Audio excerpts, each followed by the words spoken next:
Hi, this is Ned Siegfried from Siegfried and Jensen. As proud sponsors of BeliefCast, we hope you are inspired by Todd's weekly podcasts, which contain so many courageous stories of recovery and personal growth. Remember, it's not what happened in the past that matters, it's what happens in the future. We invite you all to work hard and be optimistic about your future. Enjoy today's podcast. We are back. This is Todd Sylvester with the Todd Sylvester Inspires BeliefCast. Thank you once again for tuning in. I can't thank you guys enough. Week after week, we just keep growing, and I love you guys. Thank you for believing in me. I'd like to give a shout out to our sponsor, Veracity Networks, and my good friend, Drew Peterson. Thank you so much for believing in me as well. You have been so amazing to me. And I'd like to thank all of our guests who have been on the show previously.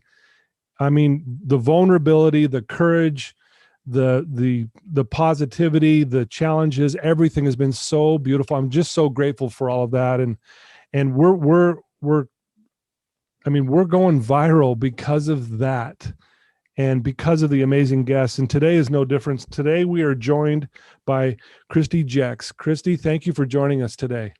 Oh, I'm so giddy to be here. Thank you for joining us. A little background on Christy. She's gone through a lot in her life, and she's also overcome a lot in her life. And she's going to share some things that are really going to hit you in the heart. She was on the verge of bankruptcy, divorce. She had a total health collapse. She struggles with being perfect. And a lot of us can relate with that. And it's to the point where it was paralyzing for her. She's really, people pleasing, all of that stuff. She struggled as a young girl, and even a little bit today about losing her brother. I think you were 9 years old when that happened. Mm-hmm. And, she struggles with overthinking things, and she's just really struggled in her life, but she's turned things around. She's very passionate about trapped souls, helping them get out of their shame and their perfectionism and people pleasing. She's currently writing a book. She's an influencer. She's just a light in this world that we all need. And she's had some struggles with her own marriage that we're going to get into. And so this is going to be a very heart-wrenching story today. And Christy, I just can't thank you for being willing to be vulnerable and sharing this with us today. Of course. Yeah. And go. Yeah. So why don't we just start? Tell us where you grew up, Christy, and tell us a little bit about your childhood. Okay. So I was born in Orem, Utah, and then we moved every 3 years after that to a different state until fourth grade. So my dad was getting his doctorate degree in music. He's an organ professor. So we went to Kansas for 3 years, and then Texas and Michigan. And then we moved back to Utah when I was in fourth grade. So we've been all over the map. But me and my brother at the time, we were a really tight family, and we stuck together. We had a lot of fun together. My family, my parents have taught me joy. They know how to lighten up and have a lot of fun in life, no matter what happens. So that was one of the pillars that we clung to in my childhood. And then in fourth grade is when my brother passed away very unexpectedly. And so that definitely changed what my childhood looked like. I don't remember pain before that. So I had a really beautiful childhood before that. Love my parents. They're some of my best friends. After that is when things kind of got a little funky. I didn't really know how to process all that had happened, and he was my best friend. And so, but with that being said, my childhood's beautiful. I definitely have had my share of things to overcome, but I do feel like I've been very blessed with an awesome family. I'm now the oldest. My brother was, but I'm the oldest of five left here on the earth. And so I've got, sister that's 21 and a brother, two other sisters in there, and they're just my joy. I absolutely love my family. We have a lot of fun, and we're very tight. So. Yeah. When I've heard this a lot with families that move a lot, it's almost like the family becomes the friends because you have to, right? You go to a new city, a new state, you don't know anybody. You almost have to it kind of almost forces you to being close to your siblings, right? Yeah, absolutely. And it was just me and my brother for a very long time. My sister's 8 years younger than me. So 8 years. I was the youngest child for 8 years, and then I was the middle child for 2 years, and then I became the oldest child. when my brother Wow. passed away. So Yeah, definitely some weird dynamics, but I definitely learned a lot from all of that. sure. Well, thanks for sharing that. If you don't mind, I'd love to hear a little bit more around, I mean, you obviously losing your brother at a young age. Was this during all the moves too? You're doing a bunch of moves? Because that in itself can be kind of traumatic. And then this happens with your brother. Talk a little bit about how you took this and how your family kind of dealt with this at the time. Okay, so yeah, we always wanted to go back home to Utah because that's where my cousins, my grandmas, and my aunts and uncles all were. And it was kind of like our dream to go home and be able to be around our family. We have got lots of extended family here. And Mhm. so my dad, that was always kind of my mom and dad's end goal, was to get us back to Utah so we could be with family that we love so much. But Yeah. my dad had some things to do in his career to kind of get us to the point where we could do that. And so we dreamt about this. Like I remember my brother and I like writing thank you notes to the people that gave my dad a job in Utah because we were Oh, so excited to be coming home. oh yeah. And so about well, let's see, it was as we were packing up the house to move from Michigan to Utah, my brother had a really severe asthma attack Mm, where he was without oxygen for 5 minutes. The ambulance came and they were able, like miraculously, he had no brain damage. He didn't have yeah. any long-term issues. And we kind of had this shift in what really matters at that point because we easily could have lost him. It was just a really Sure. spooky, weird situation. So we fast forward, we moved. That was in August when he had that really bad attack. And then we moved and we were here maybe just a month or two. And he was at the church playing basketball and had another asthma induced cardiac arrest and was taken from us. So, Wow. yep, Sorry to hear that. me too. Yeah. I know it's hard. It is. And we believe that we'll see him again. And that was probably the most foundational thing that helped us to get through that. Well, it didn't take away the heartache and the sting and the hole that was left by him leaving. But again, always go back to a belief in the bigger picture and having joy and just learning how to laugh hard and lighten up and enjoy life. Of course, not all the time. There's a time and a season to Yeah. dig in and work hard, but we always have prioritized laughing hard. We have so much fun together and we just are idiotic and we laugh our heads off. And I really truly feel like that was a pillar that Yeah. my awesome parents knew was part of our healing. I Yeah. think as well, just, we were surrounded by beautiful friends and family that just came to love and support and do all that they could to fill that hole Yeah. that we felt. So yeah, I feel like that's probably the most foundational things that helped us through that. Yeah, no, I love that. And it's amazing how people will rally around you in those tough moments. You mentioned earlier that you said your parents taught you joy. Explain that. Oh, it's interesting because they're very different. They have different ways of doing joy. Hmm. But my mom, she's just always been big on affirmations and big on personal development. And she has faced so much in her life Yeah. and has just been a warrior through so much.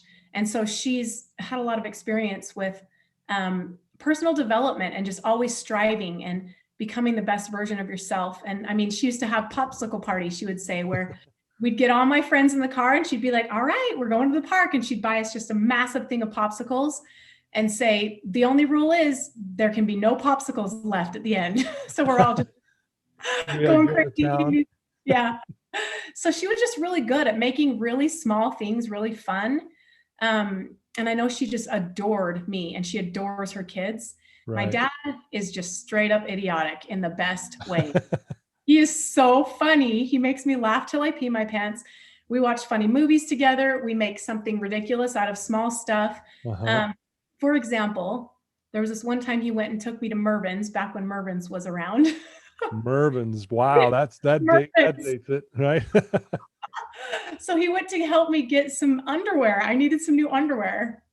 So as we're walking back to the car, he took the brand new underwear and put them on his head. We put them on our heads with the leg holes right here. And we just walked out to the car and just we didn't care what people thought. We just laughed our heads off. Oh, that's So awesome. dang fun. So, I mean, just everything from little games that we play in the car while we're driving. He just knows how to make things fun, fishing Yeah. trips, mountains and camping. And we had a lot of that. And I really feel like it was kind of my connection to heaven when I felt like I was in the darkness, you know? Wow. Wow, that's amazing. And it's interesting. Do you feel like you're more like your dad or more like your mom?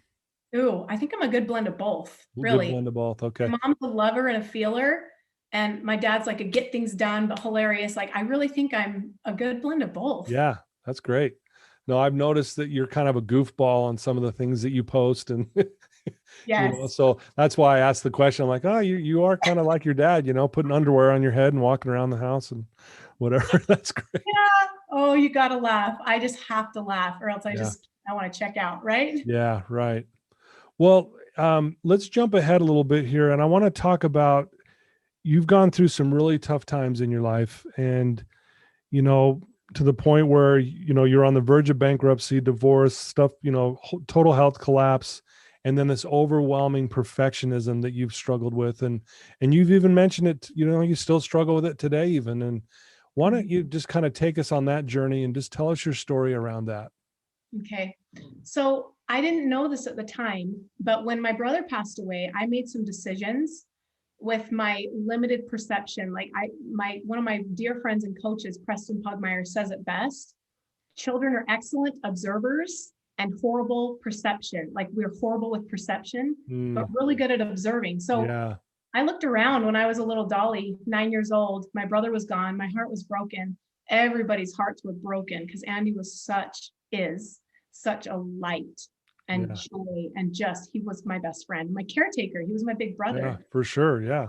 So I decided at that point that it was my job to tap dance the rest of my life.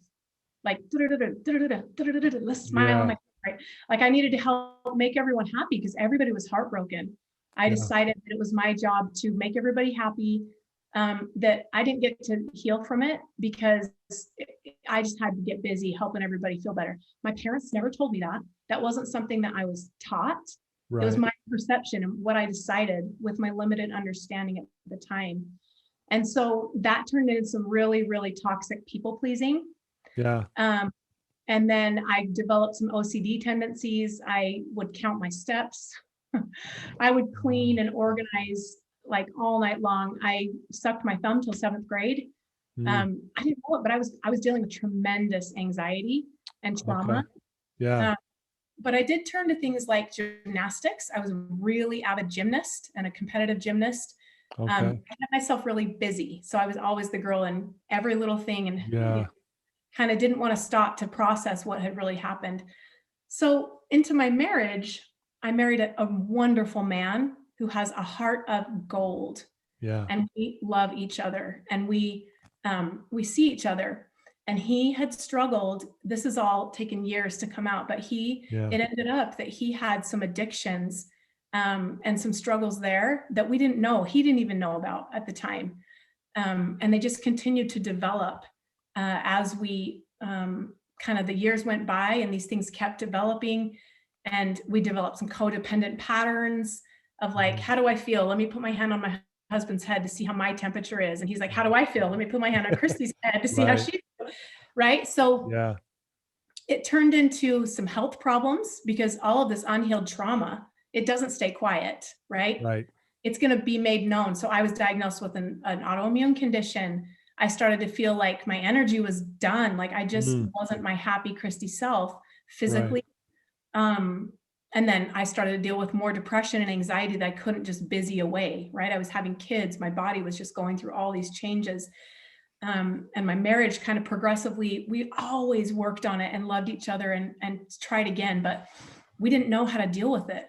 And so we found ourselves just like, we can't stay married anymore because you make promises, you break them. I'm codependent, you're codependent. It's not working, right?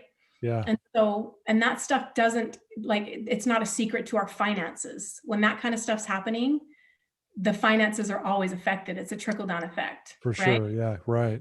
So I was doing hair. I had a salon in my basement, and I loved my clientele, and that was such a blessing financially for us. And my husband had a degree and was doing sales and doing really well. Yeah. We were living that life, right? Had a beautiful home and chickens in the backyard and a garden and all these beautiful kids. And we were living the dream. But inside, we were on the verge of bankruptcy, on the verge of divorce, because our patterns were just not working. My trauma and his addictions were just dancing, and it was not working. And then my health was in the toilet because of all of this self-betrayal and not taking care of myself and thinking I had to please everybody, you know, and be perfect with my OCD tendencies. So it just created this storm that felt like crippling and suffocating. And so I kind of reached a low point 5 years ago, and I realized I had to do some things different to get us out of our financial hole, my health. We had to heal the relationship that we had, and my heart. Like, I had to work through some of this trauma. I didn't even know it was called trauma. I just knew it felt weird inside, right? Yeah. So that's kind of, you know, what led up to that part. You're right. Well, so obviously those are really difficult things. And I think a lot of people can relate with what you're saying, who's been married or they've been in, you know, even if they've been divorced, they can probably relate with a lot of what you're saying. And a lot of times it just it seems like it just creeps up on us, right? Everything seems fine. And then all of a sudden we realize, wow, we've been going down this kind of a road and now we're at this dead end almost. What are we going to do? And so, you know, as you're going through this, are you seeking help, or are you just kind of isolating yourself? I mean, how are you handling all that? So I've always been really into personal growth, always. Since I was little, I just had, like, I'm a student and I have this hunger to learn. And like, there was something inside me that knew, now I know this with clarity.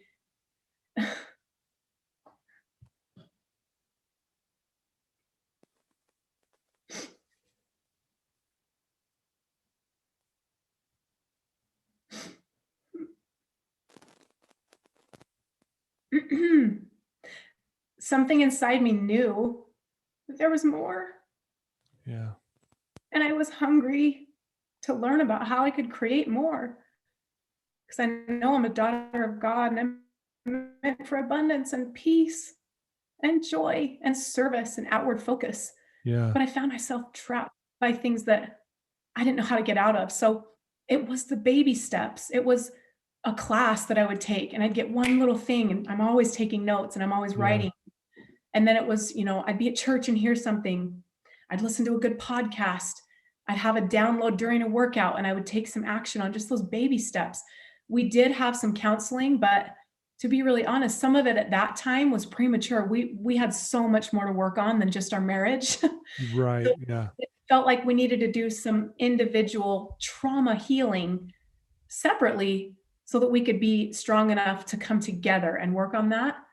But that wasn't in our awareness at that time. We didn't know that. And so we just did the best we could with what we knew, which was very little about any of this. Yeah. Did your kids, I mean, you have 4 children, correct? Yeah. And you know, that in itself is challenging, just having kids, and, you know, it's also very rewarding, and we know that, but, were they noticing anything? Were some of the older kids noticing these challenges and these things that you guys were going through? You know, I think I made a decision, and James too, but I can speak for myself, Okay. that I would not fight in front of my kids. I never wanted them to experience that. Okay. That fear and that, you know, feeling unsafe. And I think we did a pretty dang good job at, we weren't fighting a lot. And so it was something where we would take care of things privately, and we're really a dang good team. So Okay. we can separate, and we can definitely dig in and do parent life, but then those really sacred, tender connection moments we kind of took privately. But I will not be naive enough to think that they don't feel it. I'm Yeah. sure my oldest, especially, he's 16 now. He just turned 16. Okay. So he really was the only one that experienced much of this. But I'm sure there was some energetic, he had to have felt it. And we've been very open with him and said, you know, we want you to be able to work through these things. And so we've got him going to therapy and and utilizing tools so that he can hopefully work these things out while he's younger. Yeah, If sure. there is any residual, energetic absorption of the things that we went through. Right. How is your, did your faith play a part in this? Where did you rely on that a lot too? I know you're spiritual, you're religious, you're faithful, that kind of thing. You're really involved in that. Did that play a part in helping you, not only navigate your children, but yourself as well? Absolutely. Absolutely. I feel like the atonement of Jesus Christ, for me, I believe, is the message of good news. It's the message of hope, Yeah. not a damning message, Yeah. not an in trouble message, Yeah. not a shame message. Yeah. It's a message of fresh starts. Yeah. And I believe that was one of the biggest pillars that enabled us to walk through that. Right. And stay married. Yeah. I know why you said this, but I want our listeners to maybe go through what you just said. You said it wasn't a shaming message. Why did you say that? Because I am convinced, I get super passionate right now. There is a gross misunderstanding about the atonement and about Jesus Christ and about personal development. It is not a message of you're bad, sick, and wrong. It is a message of you are a divine, beautiful child of God. You are an infinite co-creator with God. This is about you having compassion for your humanness and becoming a little bit more that divine, beautiful person that you actually are. It is not bad, sick, and wrong. It is you are a human. Let's step into your next level of healing. Yeah. Thank you for clarifying that, because I know a lot of people, you're right, they do struggle with that. And, they sometimes think God, their higher power, however they want to view it, is like an umpire ready to count you out, strike one, strike two, strike three, and you're out.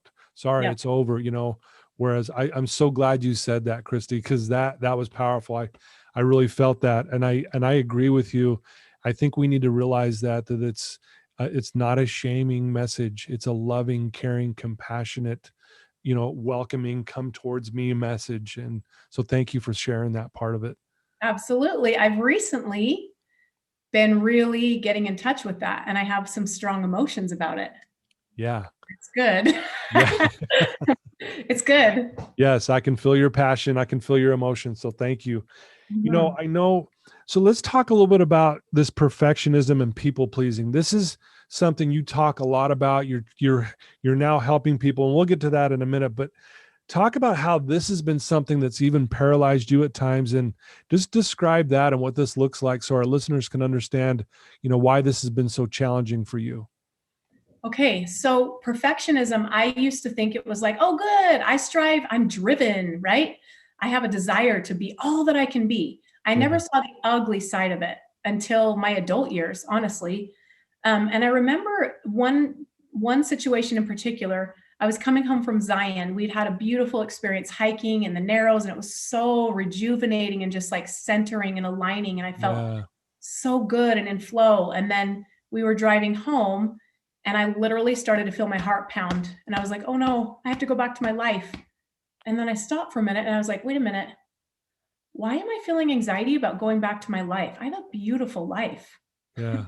Right. And I started to see the ugly side of this perfectionism.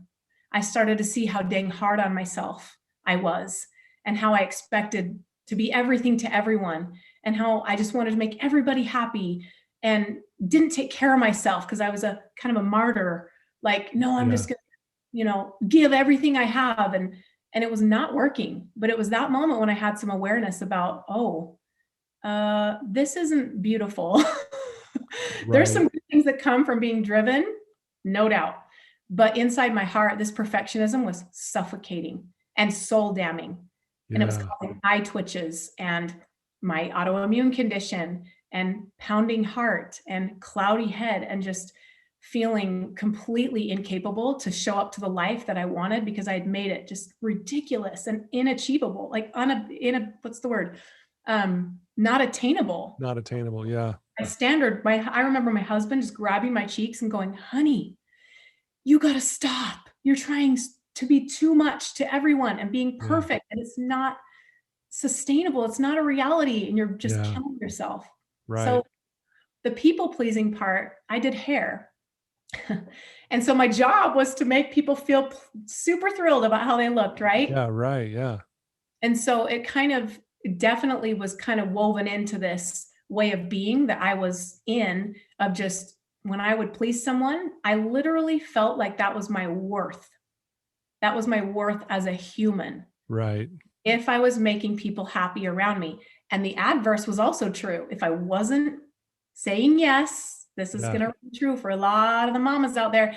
If I wasn't saying yes to everything that someone asked me to do, if I wasn't just completely thrilling, people that asked me to do things, or if I was slightly not completely thrilling to people, I wasn't a worthy human. That took a lot of coaching and digging to figure that out. Yeah. But I was literally gaining my worthiness as a human from if I was able to please people to death. Wow. That's exhausting, isn't it? Yes. and yeah, right. And it perpetuates that belief that I'm not good enough, because you're not perfect. You never will be. And I agree. I love how you clarified it's good to be driven. There's nothing wrong with striving to try to do good things and accomplish things. But like you said, when it gets to that point where, you're obsessed with, I've got to be here and then I'll be okay. Then you never get there. Then you're never okay. Yep. So I'm glad you kind of clarified that. That was really eye-opening for me to hear you say that. Yeah. Well, I remember a season when I was kind of beating myself up for the business that I was doing. We've since created some amazing success in a wellness business, right? And it's been such a blessing to us. But it was really disorienting for my identity to be, okay, now you're taking time away from your family, right? Yeah. And time away from your kids. What if someone dies? You're going to beat yourself up for not spending every second staring into their eyes. Right. That was so exhausting. And I remember a moment just feeling like, no, this is a God-given drive that I have. It's God-given. There's so many blessings and so many people that have been blessed by this drive that I have. But I get to learn how to temper that in a way that works for my heart and my soul, where I can still take care of myself. And it's not something that saps everything I have. Right. No, that's beautiful. So obviously these struggles and challenges have led you to do exactly what you just mentioned. I'd like to get to know more about that. Your coaching, we mentioned you're in the process of writing a book. I think that's when I first met you. You were up in Park City working on your book, and it was snowing, and it was really cool to talk to you then. And so you do this self-coaching program to empower people. Explain all that, and what are you doing, and tell us how that all came about. So I have always loved writing. I mean, even in high school, when people would be like, oh no, I have to write a paper, I was like, I'm so excited. I love to write. I'm a journal writer. I'm a doodler. I like to letter. Like, I'm very creative that way. Yeah. And so I always knew I was supposed to write.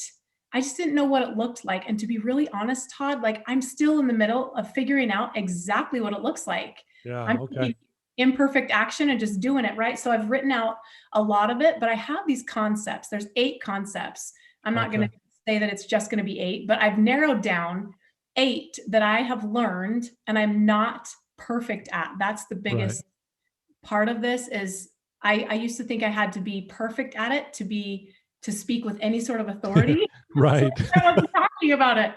Right. But there's 8 concepts that I feel are really foundational to heal from not loving yourself, from shaming yourself, from a scarcity mentality, which I've battled, grief, codependency, being a victim. I mean, victim mentality, right? Yeah, right. And just, scarcity in your finances. I've just nailed down 8 key themes that I love to talk about, that I feel are really empowering when people implement. So I'm in the middle of writing the book. I have done some coaching, but I've been putting my focus on my business, and I'm getting ready to launch some coaching around these 8 concepts. Nice. And some really like vulnerable talking and some sheets, because we're writers, right? We want some sheets and to fill out. But that's kind of in progress as we speak. Right on. Is there one of those 8 key principles that you could maybe share with us right now, or something that, or do we need to wait for the book? Oh my gosh, I love it all, right? So I'll share with you one thing, because I want to tie it to something I'll talk to a little bit, speak a little bit later. For me, when I realized that I truly am a co-creator with God and the universe, whatever people believe is true for them. Yeah. When I realized that I have the power of choice, that yes, I'm a God girl, yes, I'm a universe girl, but those things are kind of deactivated if I am not choosing into creating with them. Right. And so this concept of accountability, choice and accountability, and with loads of compassion for the choices that we make, right?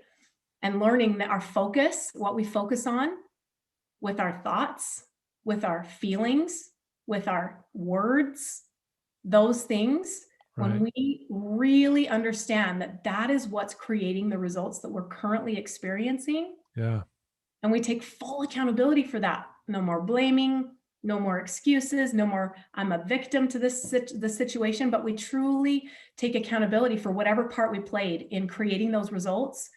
Even if it's a tiny part, we take that accountability, we take back our power.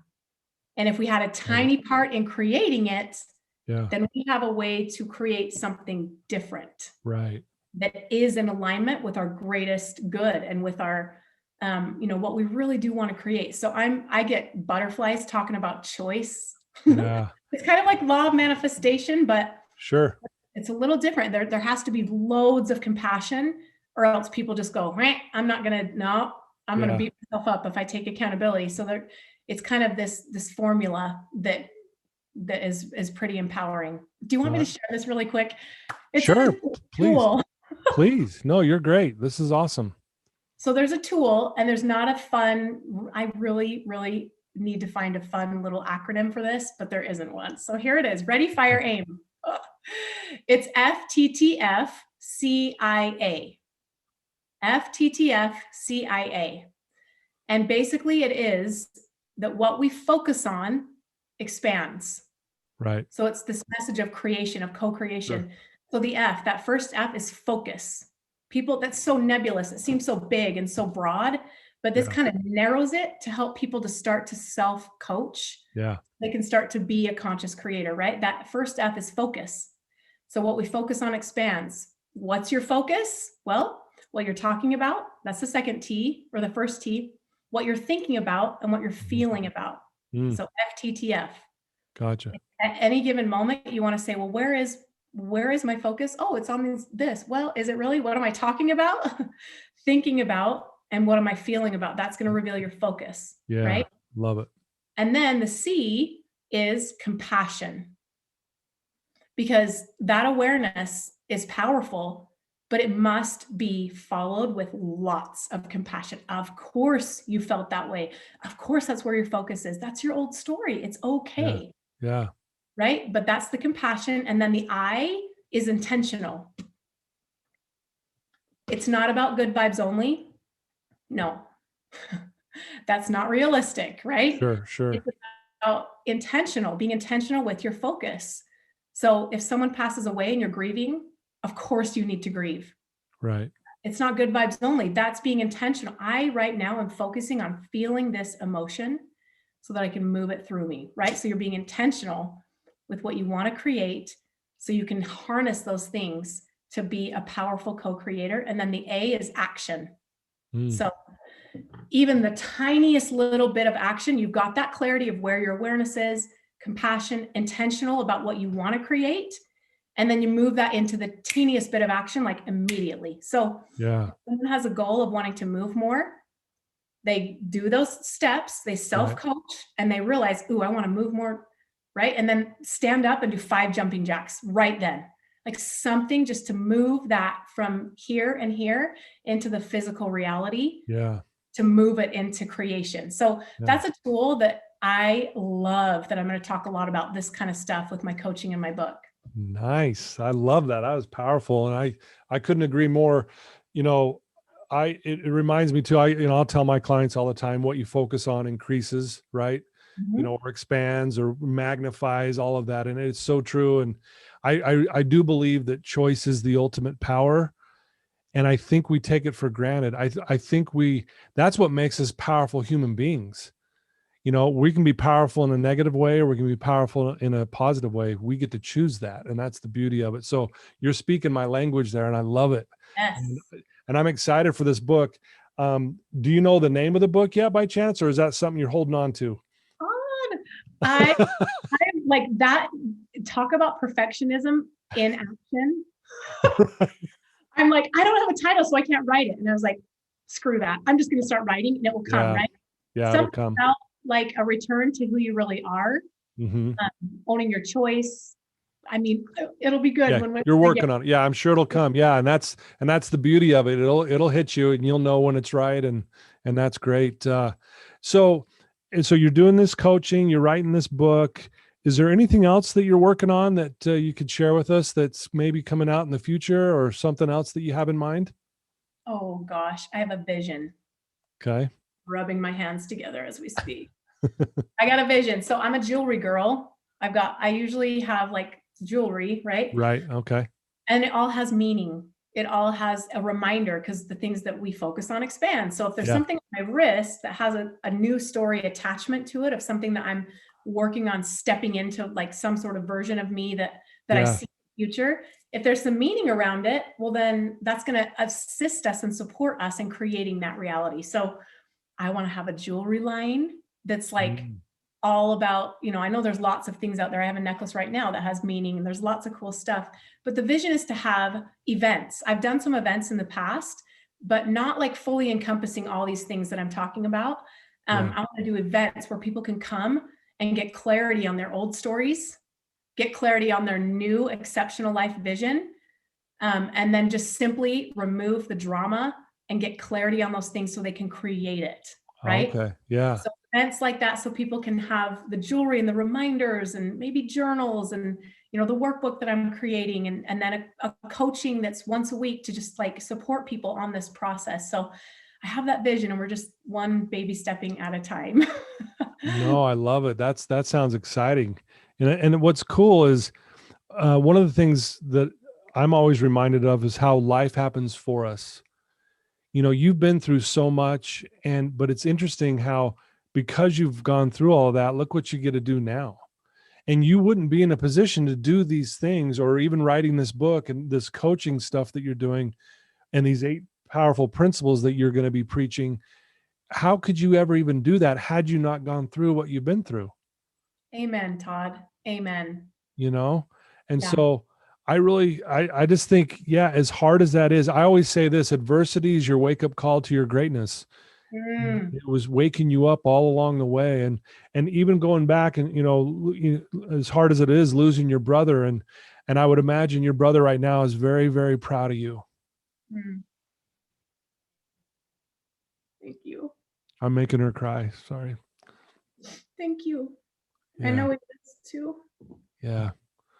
Yeah. You're a very powerful, inspiring woman who I think everyone listening to you right now can relate, because I know everyone listening right now is going through some of their own battles. We're not perfect. Life can at times be really hard, So if there's someone listening to you right now who is just in a really dark spot, or just they feel stuck, what's some advice? I mean, you've given some beautiful advice throughout this whole thing, but is there anything you could tell this particular person right now? There's a couple things I'm going to write, so don't forget. Sure. First of all, I would say I spent a lot of years denying my own heart.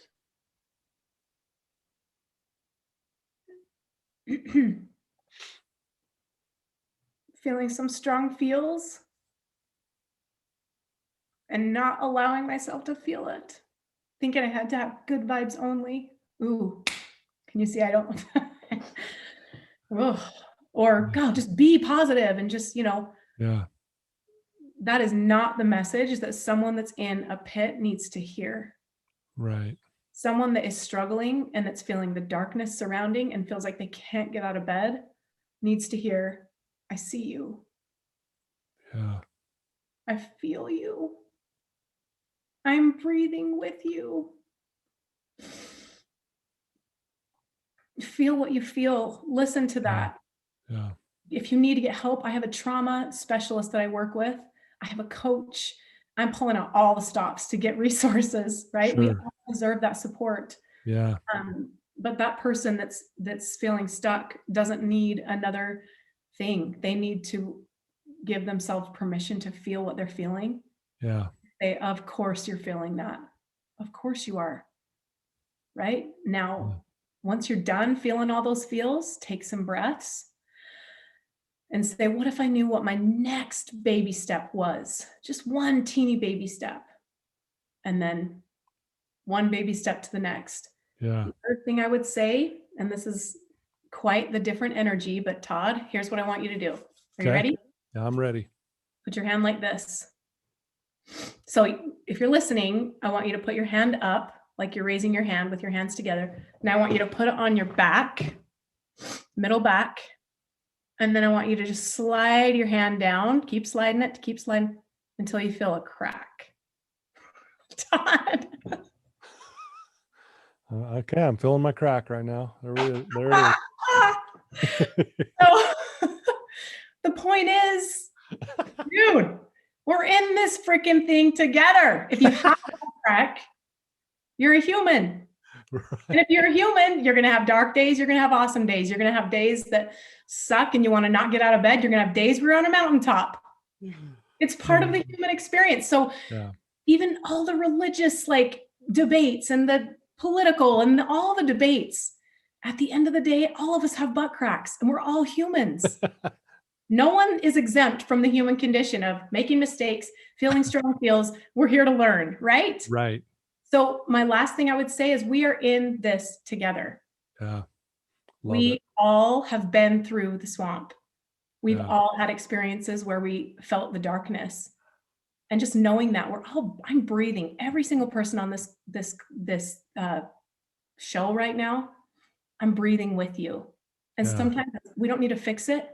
We don't need advice to people. We just need to breathe together and just know that we will get through this. Yeah. Right? Yeah. Beautifully said. And that was awesome because what it did is it just brings, again, a little bit of joy in that moment. So that was awesome. Yep. The only people exempt are coneheads because they don't have butt cracks.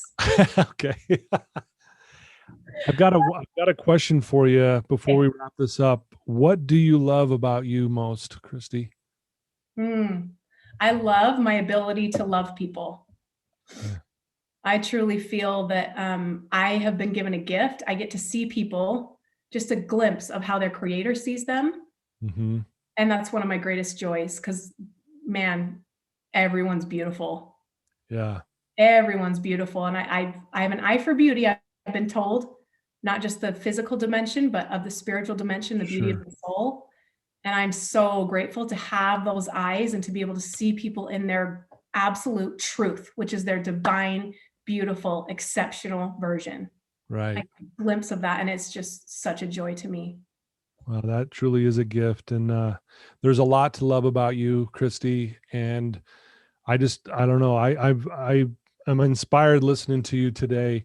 You know, obviously I've done a bunch of research before and we've talked a few times before, but to really sit here with you face to face almost. Yeah. Equally. But yeah, it's like I'm in the room with you, but you know, the passion and love you have for others, you can feel that. And that's why you're going to be successful at coaching, and this book's going to be amazing. And you know, you're going to do amazing things. You already are, and you're going to continue doing so. And you'll do all these amazing things, even though you're not perfect, right? Yes. Yes. Thank you, Todd, because I'm committed. Yep. Imperfect, right? That's where the greatness comes in. Thank you so much, Todd. You betcha. If someone wants to reach out to you, Christy, and get to know you better and follow you on social media, and eventually when your book's ready, they can get a copy and all that fun stuff, what's the best way for them to do that? I am on Instagram. My name is going to change soon. So this is really interesting timing. It is going to be just Christy Jex, ChristyJex. Okay. But for now, it is Sockety Life, Sockety Life on Instagram. I'm on Facebook as well. So Christy Cook Jex is my Facebook name. But I definitely will be sharing as there's developments on my social media. Great. That's a way to connect and get more if you want it and bring yourself, right, Todd? Yeah, absolutely. Well, again, you're a mom of 4, you're a wife to James, you live in Southern Utah, you love the sunshine, you love dance parties, and you're just a ball of energy, honestly. and that's what makes you great. And thank you for coming on and being vulnerable with us and sharing your life story with us. And it really is going to help a lot of people. So I appreciate you, Christy. Of course. I appreciate you, Todd. Again, I'm just so inspired by what you're creating, and it's beautiful. So thank you for allowing me to share. And yeah, I'm excited to tune into more of all these amazing people. So right. Great. Thank you, Christy. Okay, guys. Well, there you go. I told you it would be another amazing guest, and here we are again. And Christy Jex is amazing. Please reach out to her. Check her out on Instagram and Facebook, and get ready. And so we can all go buy her book when it's ready to go, and obviously learn more from you as you go along this journey. But please share this with anyone you might know that's struggling. Share it with your family members. And again, thank you for all your support. Thank you, Veracity Networks, for believing in me and pushing this forward. I can't tell you how much this means to me. I love all of you. Christy, thank you for everything. And until next time, everyone. Thank you. Love you all.